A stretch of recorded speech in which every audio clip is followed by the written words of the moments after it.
Assalamualaikum warahmatullahi wabarakatuh. Nama saya Nani Fidausia. Jadi di sini saya akan sedikit menjelaskan tentang beribadah dengan cinta. Jadi seperti yang kita ketahui, sering orang mengartikan bahwa ibadah itu ialah sebuah kewajiban, dan cinta adalah entitas atau sebuah dimensi lain yang tidak rasional.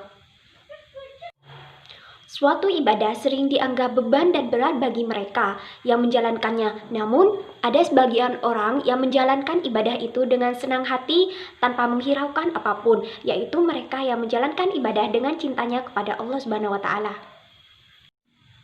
Mungkin yang terlintas di pikiran kalian, apa ada orang yang beribadah tanpa cinta? Tentunya banyak sekali orang yang beribadah tanpa cinta, dan mereka yang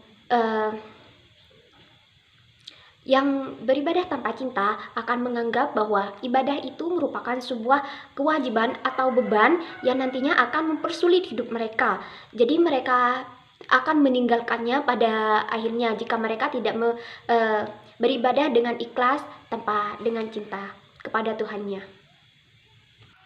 Contoh cinta yang besar ialah cintanya Bunda Hajar kepada anaknya Nabi Ismail, di mana ia rela bolak-balik antara Bukit Sofa dan Marwah hanya untuk mencari air untuk anaknya. Namun tidak ada yang menandingi bukti cinta yang paling besar itu ialah bukti cintanya Tuhan kita kepada kita sendiri, yaitu di mana Tuhan kita memberikan kita rahmat banyak sekali tanpa kita bisa hitung satu persatu rahmat yang telah beliau berikan kepada kita, antara rahmat bisa melihat, bisa hidup di dunia ini, bisa melihat dunia. Itu merupakan semua bukti cinta Tuhan kepada kita.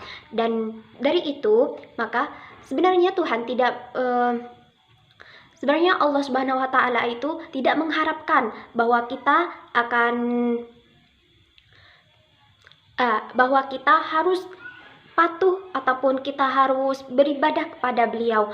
Namun jika kita berpikir secara logika, apa kita tidak merasa bersyukur kepada Tuhan kita? Kan ibadah ini merupakan suatu ungkapan syukur kita kepada Tuhan kita atas apa yang telah Tuhan kita berikan kepada kita.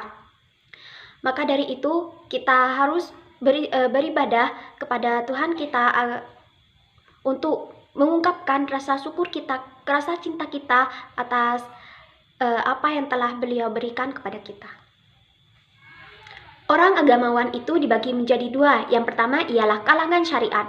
Kalangan syariat ini dimaksudkan di sana mereka hanya beribadah untuk mengharapkan surganya saja, dan karena mereka takut kepada nerakanya Allah Subhanahu wa taala saja.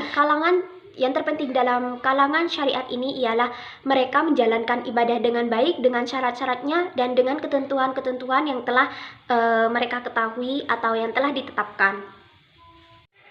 Dan yang kedua ialah kalangan hakikat. Namun ada kalangan paling tinggi. Yang paling tinggi ialah kalangan sufistik.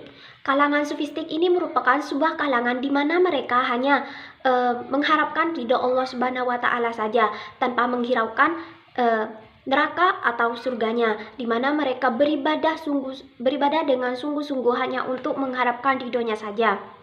Jadi kalangan ini mereka melakukan semua aktivitasnya, melakukan semua pekerjaannya setiap hari dengan atas nama Allah semata. Apabila orang itu hanya mementingkan agamanya saja, itu juga tidak bagus. Apabila orang itu juga mementingkan dunianya saja, itu lebih tidak bagus. Yang baik itu merupakan carilah bagianmu di akhirat, tapi jangan lupakan bagianmu di dunia. Artinya begini. Jadi apabila waktunya kita untuk beribadah, kita telah dipanggil untuk beribadah, maka beribadahlah. Dan apabila kita setelah beribadah, maka kembali lagi kepada aktivitas kita semula. Karena kita ini masih ada di dunia, kita harus menjalani kehidupan kita di dunia dengan baik-baiknya.